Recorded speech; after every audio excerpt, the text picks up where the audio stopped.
I'm Cheryl Ann Skolnicki, and this is Brilliant Balance, the show for those of us who still dare to want it all, who have big dreams and bold ambitions. I think we deserve to have a big, full life and the freedom to enjoy it. So let's design our next chapter together for brilliance, not burnout. Each week, I'll bring ideas, insight, and a fresh perspective to keep you growing into a life that feels as good as it looks. Brilliant Balance, your life, your way. Now let's get started. This is episode 425 of the Brilliant Balance podcast. Today, we're talking about the high cost of playing it safe. So thanks for tuning in today in the middle of what I know is a very busy month for so many of the women in this community. It means a lot to me that you would press play and take a second to tune into this episode. Because today we're tackling something that I think shows up for a lot of us who have long histories of achievement. It shows up even for the ones who look wildly successful from the outside. And it's this deep, almost invisible resistance to taking risks. You know, not just big reckless risks like, I don't know, jumping off of a cliff or, driving a race car, but we really have resistance to just making the kinds of moves that would actually help us grow, help us advance our lives, only those kind of risks. And somewhere along the way, it's like we learned that the safe path, the polished one, the predictable one, that was the smart path. And that anything that looked like risk, smelled like risk, rhymed with risk was something to be avoided. But what I want to explore today is like the hidden cost of that strategy. Because even though playing it safe feels responsible, and we'll validate our decisions, right? By, oh, well, look at how responsible I'm being. Even though playing it safe feels responsible, it really can sort of slowly shrink our lives to a fraction of what's possible. And that's not fun. So if you are someone who feels that tug that says like, I want more, but I'm really afraid to mess things up, or if you've noticed that you kind of always default to like the reliable choice, the responsible choice instead of the exciting one, this episode is absolutely for you. So we're going to unpack what's really going on there. We're going to talk about what it costs us and also how to start taking like meaningful risks again in a way that feels aligned and supported and actually doable. So let's dive in. We're going to get into three big things today. Why do high achieving women default to safe mode? What are the hidden costs of playing it safe? And how do we start taking bigger swings without losing our mind in the process? Okay. So let's set the stage for this. First of all, I mentioned this at the top of the episode. This comes up a lot with women who have a long history of achievement, particularly achievement by traditional measures like good grades, top schools, predictably prestigious careers. Those are the people who seem to have this deep resistance to taking risks. And I don't mean like big giant ones. I mean any move that isn't absolutely guaranteed to work, right? Any decision that feels uncertain or unpredictable. Any leap where, the landing spot isn't already marked by a shiny gold star that we know we're going to get when we get there. You know the pattern. And if you don't see this in yourself, I'm sure you see it in people close to you, right? But I'm willing to bet you might recognize it in yourself. Like we aim for excellent all the time. And in order to do that, we draw a circle around excellent that's like, we know exactly how to get in there. We know exactly how to land because we've done it before and we can do it again. But that same skill set that really made us so successful in kind of calling our shot and nailing it over and over again starts to slowly work against us. Okay? Because excellence is great. Like I love to be excellent. I admire excellence in other people until it becomes like a cage and it starts to create an edge that we can't get past because we haven't learned how to do the next thing with excellence yet. Right. And so for a lot of us, that's what happens. We get so good at getting things right, exactly right, that the idea of getting something wrong starts to feel like intolerable. Like it's like the stakes are just too high and we can't make ourselves do it, right? The stakes are too high for the reputation that we've built. They're too high for our ego's sense of competence. They're too high for like our carefully curated image of someone who always has it together. So instead of taking the chance when the chance comes along, we just don't, right? We stay in what's known, what's proven. We make those responsible, smart choices and we pat ourselves on the back and we keep ourselves comfortable. I have been guilty of this more times than I can count. I promise you, I've been guilty of this. I also have made very courageous choices at a few critical junctures in my life. But this is a deep MO for me. And it sounds like a good strategy until you realize this cost.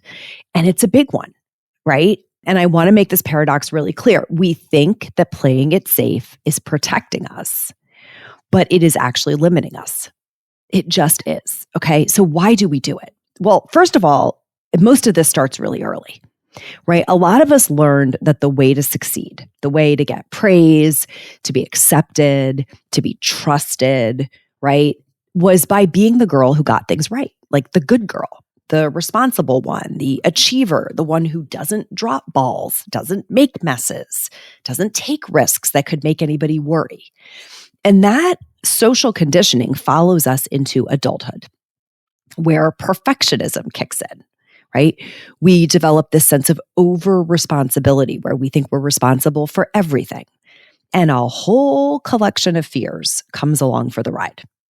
Think to yourself if any of these sound familiar. The fear of looking incompetent. I hate that one. The fear of disappointing people, right? The fear of losing things like money or prestige. The fear of judgment. The fear of visibility, the fear of not living up to our own standards, right? These are all kind of like costumes for the same root fear, which is fear of failure. We can dress it up lots of different ways, but ultimately that fear of failure is the thing that keeps us playing it safe. So we choose the safe path over and over again, right? The thing we already know we can succeed at, not because we aren't capable people, but because we really have this very tight success threshold where the only acceptable outcome is like, this works perfectly, right? And that makes risk feel too dangerous to take on. But this is the part we don't talk about enough. Playing it safe has a cost, a very real cost. We don't think about this. We only think about the benefit, right? Avoiding the failure. But when we avoid risk in our attempt to avoid failure, we are actually avoiding growth. We are avoiding growth. We are like shrinking opportunities down to definitely doable size before we even explore them. We choose the smaller version of our life completely unintentionally. We don't even realize we're doing it. And over time, that safe little box that initially felt so good starts to feel kind of suffocating, right? The women who I coach inside of Bold and inside of Brave now tell me, I don't know why this feels so flat. Like they don't necessarily use the word flat. They would say like, I don't know where I like lost my sense of adventure. My life looks great on paper, right? I mean, I've done some things here. But they know that they're like just rearranging the furniture. Like they're not really going for it. And so I'll ask them like, when was the last time you took a real swing? Right? And the answer is a long time ago. Too often, that is the answer that I get back.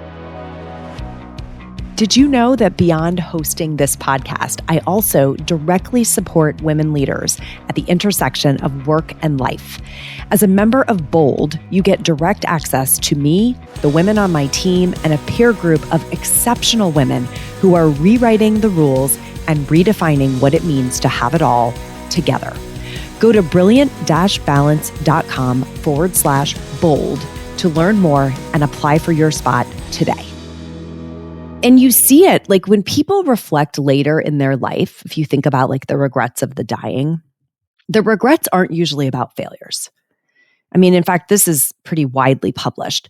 They're about the chances that they didn't take, the business that they didn't start, the pivot that they talked themselves out of, the move they didn't make because it felt uncertain, the relationship they never pursued, the dream they stayed realistic about. Like those are the things that come up among the regrets of the dying. Because by that point, when they're looking back on their life, they're realizing what the cost of safety was. We think safety is comfortable. We think that by avoiding all risk, we're doing the right thing, right? I mean, that's always been the story I told myself in those circumstances. But the truth is, safety often becomes stagnation, and stagnation breeds resentment, right? Especially in people who are wired for growth. I think we're all wired for growth. I think maybe some of us more than others. I am especially wired for growth, right? And if I feel like I am stagnant, I am cranky about it. I am angry at the people who I think are involved in that, even if that person is myself. And the root of that stagnation is almost always a desire for safety, right? So we end up with this nagging sense that like there's more in me, but it's trapped under these layers of fear that we've like dressed up as responsibility so we can feel good about them. Because who doesn't want to feel responsible? That seems like such a good thing to do.